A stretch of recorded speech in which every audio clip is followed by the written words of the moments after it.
Tranquilo?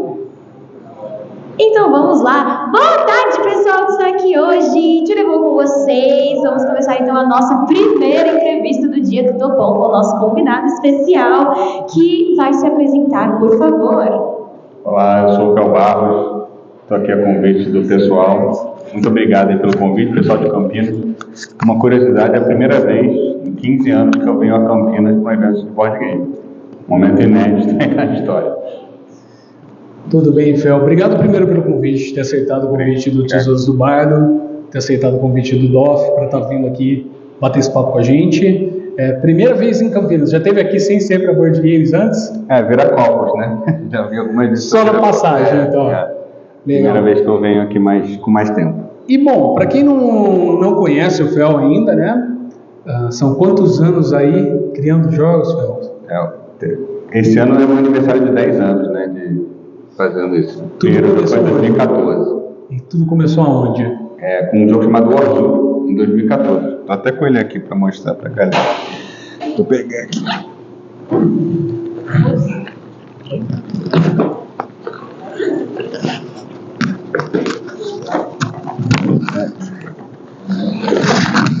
Olha, esse aqui foi meu primeiro jogo.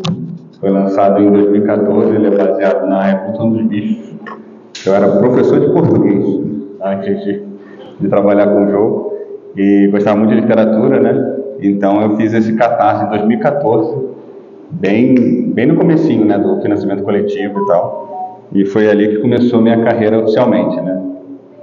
E de lá pra cá são 10 anos e quantos jogos mais ou menos? Que, cara, a gente acompanha um pouquinho aí, você é daqueles caras assim, mega produtivos nesse mercado de board games, né? Hoje eu acredito que eu tenho aproximadamente uns 100 créditos, né, em jogo. Porque tem uma roubada aí, né, porque eu faço Kickstarter, que é 20, 25 créditos de uma vez. Mas juntando assim game design, game development, game direction, né, todas as coisas de jogo, eu devo ter trabalhado em uns 60, 50 jogos diferentes. E como é uma linha muito grande, né, hoje eu trabalho majoritariamente com Zombicide, que é uma linha da Simon, que é bastante prolífica, né? Então tem bastante coisa aí que eu já fiz nesse tempo. Foi um prazer todo mob. Boa tarde para quem está aqui também. De onde surgiu essa ideia de criar board games? E por que o board game, não o jogo digital, e não trazer isso para o analógico ainda? Já que a gente vive tanto nesse mundo tão rápido, digital, onde chega muita informação muito rápido, por que você optou pelo board game e pelo analógico? Boa.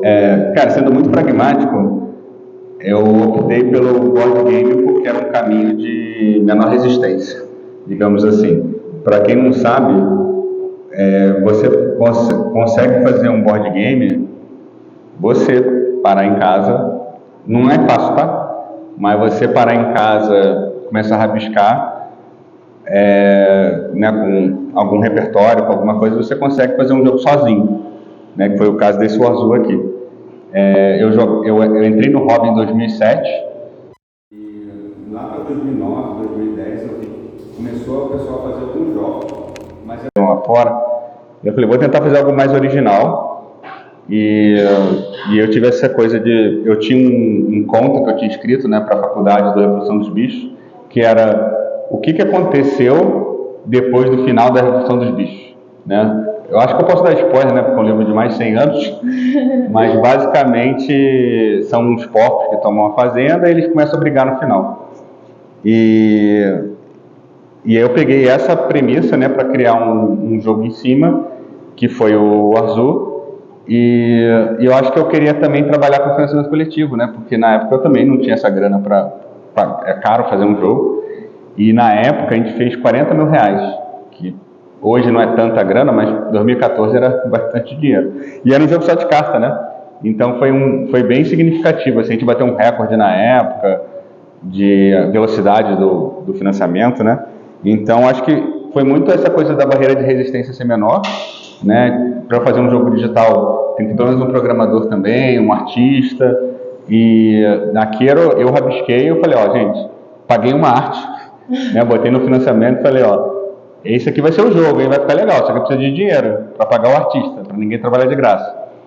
E deu tudo certo no final das contas. Acabou que a Galápagos Jogos, né, que é uma editora grande aqui do Brasil, quis produzir o jogo localmente, então o Warzone acabou saindo pela Galápagos, mas deu tudo certo no final e a minha vida mudou completamente depois disso, né? Que demais! Muito obrigada, gente, esqueci de me apresentar. Muito prazer, Yasmin Escobar. A gente já começou aqui, eu já falei, gente, não vou nem me apresentar. Tudo bom. Primeiro, eu gostaria de ver o seu jogo. Eu poderia ver essa caixa bonita, por favor? Em minhas mãos? Claro. Gente, que bonito! Um porquinho de pirata. Eu adorei. Agora eu queria saber, por acaso você tem um jogo favorito dos que você criou mesmo e também jogos afora que você gosta? Você poderia contar pra gente, por favor? Tá. Meu Deus, tem muitas opções na bolsa, ok. Esse aqui, ó, eu vou mostrar que esse é legal que ele saiu em russo. Eu achei muito maneiro que o meu nome em russo fica meio esquisito. Mas esse jogo aqui é o meu jogo... esse você consegue achar hoje em dia em loja, né? Chama Dobro. Ele é o meu jogo que mais vendeu aqui no Brasil. Ele saiu em 2022 no Diversão Offline. E eu tenho um carinho muito especial por ele, porque ele não foi feito para o pessoal do hobby, né, digamos assim. Ele é pensado para a galera... Eu sempre falo isso, né, com quem que ele está competindo. E a competição dele, que é muito desleal, tá? Ele perde de lavado, mas é o Uno. Né? Então, se você já jogou Uno uma vez na sua vida, o Dobro tem essa pegada quase que a gente chama de mass market, né? Que é um jogo feito para vender na ReHap, para essa galera jogar. Então, o Dobro, com certeza, dos jogos meus que saíram aqui, é o que eu tenho mais carinho. E, Fel, qual foi o primeiro jogo, assim, né? Você falou que no Warzone você já estourou, assim, né? Bateram recordes. Mas qual foi o jogo, assim, que saiu assim, que você falou, pô, esse aqui realmente mudou de água, né? ACDC antes desse jogo aqui. Ah, tá. Tem um jogo aí que a gente fala muito, eu quero saber se é o mesmo pra você aí. Eu acho que não, mas vamos ver. Eu acho que esse aqui, ó, esse aqui chama Looters. É um jogo que saiu em 2016 e ele foi meu primeiro jogo lançado internacionalmente. E eu acho que esse aqui é um divisor de águas, né? Porque quando eu comecei a fazer os jogos em 2014, tinha uma resistência muito grande da galera, porque você conhece os desenvolvedores, você conhece o pessoal que faz YouTube, você conhece a galera, o pessoal está comprando porque é seu amigo, né? Então tinha aquela coisa de tentar desvalidar o meu trabalho. Mas quando sai um jogo lá fora, ele é bem recebido, ganha selo, não sei o quê, e o Luther saiu em 14 países, né? Então, assim, é uma validação de que eu não tenho amigo no mundo todo para conseguir botar meu jogo em tanto país. Então, para mim, assim, na minha carreira, o Luther foi um jogo que foi muito relevante, mas eu acho que, assim, internacionalmente, o que mais impactou na minha carreira foi ter lançado um Zombicide no Rio de Janeiro, né? Que eu sou carioca, né? Não sei se dá para perceber, mas eu sou carioca e fazer o Zombicide é uma franquia muito grande, né? E eu acho que foi o primeiro jogo no mundo assim que saiu que focava no Brasil de forma mais fiel, assim, né? De não retratar um Brasil que não existe, né? Uma coisa mais próxima e tal. Então acho que o Zombicide, o Rio de Janeiro especificamente, foi uma grande conquista para mim. Quando a gente fala em board game e no popular, a gente lembra muito de Banco Imobiliário, Detetive, que foram esses jogos que se popularizaram na década de 90, começo de 2000, e de um tempo para cá começou a virar essa chavinha. Para onde para você virou essa chavinha? Você começou com esses jogos também mais populares, esse gosto, ou você já foi mais no alternativo e veio tentando popularizar agora essa nova leva de jogos, vindo com essas novas empresas que estão lançando, Galápagos, entre outras que estão por aí? Eu acho que é muito difícil alguém no Brasil não ter começado com o Jogo da Vida e Banco Imobiliário, né? Talvez essa geração nova, né? Por exemplo, o meu filho não começou com o Banco Imobiliário porque quando ele nasceu, eu já tinha algumas coisas para mostrar para ele. Mas acho que a geração, né, ali, pessoal que nasceu na década de 80, 90, certamente começou com o Banco Imobiliário, Jogo da Vida e os seus afiliados.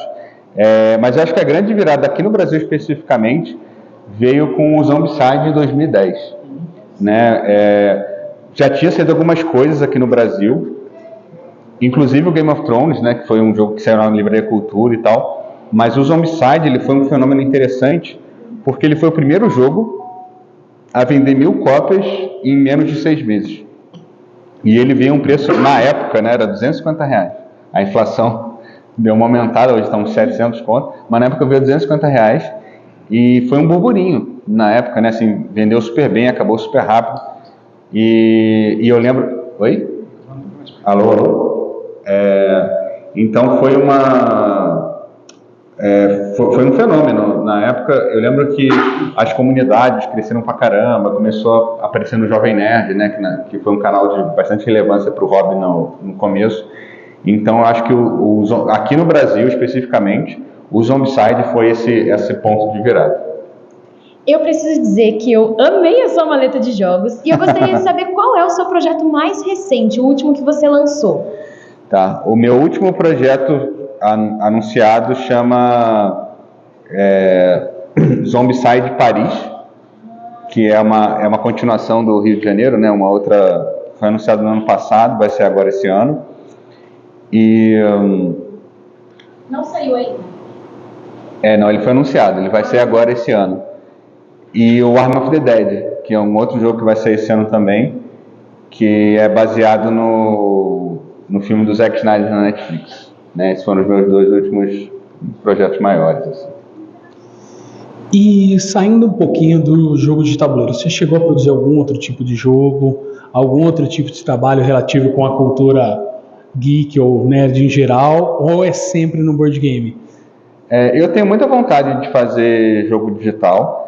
Antes de trabalhar de fazer o Warzoo, né, eu fiquei 4 anos numa startup que eu mesmo fundei, e a gente fazia jogo para RH, para empresa, e a gente teve algumas iniciativas maneiras.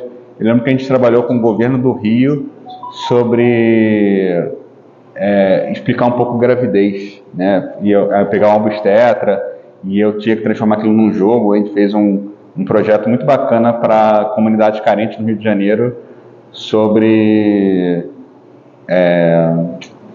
para as meninas mais novas, né, gravidez acidental e essas coisas. Era uma coisa mais educativa. Foi um projeto muito bacana que eu fiz. E a gente teve algumas iniciativas com o museu também, mas sempre com jogo, né? Mas e agora eu tenho essas 2 vontades, né, que eu ainda não consegui realizar, que é fazer um RPG com alguma coisa que eu mesmo escreva, né?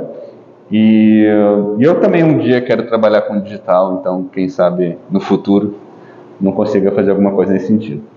Fel, qual que é o perrengue que tem para produzir hoje no Brasil o board game? Porque o board game ele está começando, ele está em crescente no Brasil, não é algo que é tão popular, ele é um nicho, a gente faz encontros até para reunir a galera que curte, a gente está cada vez mais crescente, mas o que é mais difícil? É o aporte financeiro, é a divulgação disso, é encontrar alguém que acredita? Como funciona todo esse processo? Qual que é a parte mais difícil disso? Tudo é difícil. Eu acho que a primeira dificuldade, a maior delas, para a galera que está começando, é terminar um jogo. É muito comum você parar em casa, caraca, tive uma ideia, cara, muito maneira. E invariavelmente você vai abandonar umas 10 dessas aí, tranquilo, se não mais. Eu tenho um caderninho, antes de eu começar de conhecer o hobby, né? Que eu fazia jogo usando carta de baralho normal. E em 2004, 2003 eu já fazia uns desses. E eu tenho uns 15, assim.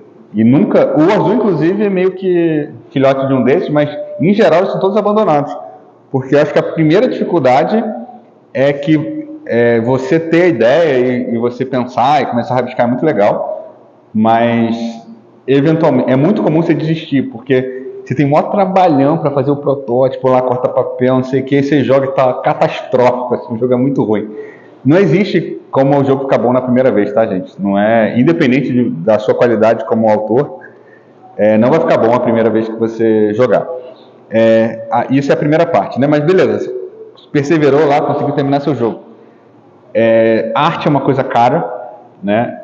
A gente tem essa coisa hoje da inteligência artificial, mas é muito mal vista ainda no meio, né? É uma discussão interessante aí que eu não vou entrar nessa seara, mas não tentem fazer hoje, né, jogo com inteligência artificial, arte com inteligência artificial, porque a comunidade não recebe bem.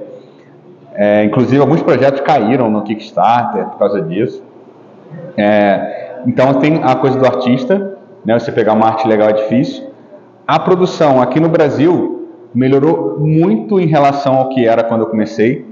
Hoje você tem várias facilidades, né? Você tem uma empresa em Santo André chamada Ludens Spirit. Inclusive, lá no final vocês conseguem ver o Meeple Starter, o Creepers, que é um jogo que eu assinei mais de 10 anos atrás, está saindo esse ano, e é dessa galera da Ludens, que eles estão fazendo lá. Está lá na quadra, dá para vocês verem o que é um produto da Ludens Spirit. A Copag melhorou muito, né? A Copag sempre foi associada a fazer carta, então ela consegue fazer hoje o jogo também. E essas são as duas maiores, eu acho, aqui no Brasil hoje que produzem jogo. Além disso, você tem que fazer um financiamento, né? Você pensar assim que um jogo hoje é 60, 100 mil reais para produzir, não é pouco dinheiro. Então você precisa desse financiamento para dar esse valor inicial. Por que é tanto dinheiro, né? Porque para produzir um jogo em escala, você tem que fazer 1000 cópias, né? Você não consegue fazer 10, 20. Você pode fazer uma digital, assim, né? Que aí você faz para você e seus amigos, mas, enfim, é uma dificuldade. E a divulgação também, né? Hoje você vê muita gente tentando colocar um projeto no Kickstarter, no Meeple Starter, ou no Catarse, no Kikante, e pensa que a Galápagos lança 20, 30 jogos por mês, só a Galápagos. E você é o 31, entendeu? Por que o cara não vai comprar um lançamento sinistrão da Galápagos, hypado, que todo mundo sabe que é bom, e vai comprar o seu? Né? Então esse marketing é difícil, é um mercado bem competitivo, bem mais do que quando eu comecei. Então acho que tem muitas dificuldades, muitas dores aí, mas é aquilo, cara. Se é uma coisa que você acredita que você quer fazer, nem que você faça um digital, 2 cópias só para dizer que fez um jogo, eu acho maneiro. E quanto tempo leva, mais ou menos, em média, né, a criação de um jogo? Então, depende do tamanho, né? Por exemplo, vou pegar um exemplo mais fácil aqui, ó. Esse aqui, o Dobro, ele é um jogo de 60 cartas, né? E só tem carta e não tem mais nada. E é uma arte meio genérica e tudo, então é um jogo que foi uns 3, 6 meses para fazer. O azul... A criação ou publicação? Assim... a gráfica é mais 90 dias, né? Tipo assim, eu entregar os arquivos na gráfica demora até uns 6 meses. E eu tenho alguma experiência, né? Mas eu acho que menos de 6 meses é muito difícil. Você tipo, rabisquei, menos de 6 meses você terminar. Mas esse aqui, por exemplo, eu era um jovem garoto, cheio de sonhos, então eu fiz um negócio que era simétrico, todas as cartas eram diferentes, todas as artes eram diferentes, e precisava ser equilibrado, e foi catastrófico. Foi quase 2 anos fazendo, entendeu? E você vê, não é pelo tamanho, né? É o conteúdo que você coloca lá dentro. Então, eu acho que... E um jogo grande, né? Tipo um Zombicide, um negócio que tem muito plástico, muita peça, aí vai 1 ano e meio, 2 anos para você terminar. Mas é isso, acho que 6 meses a 2 anos é uma boa métrica aí de tempo. Legal. Pessoal que está aqui acompanhando, alguém gostaria de fazer alguma pergunta para o Fel?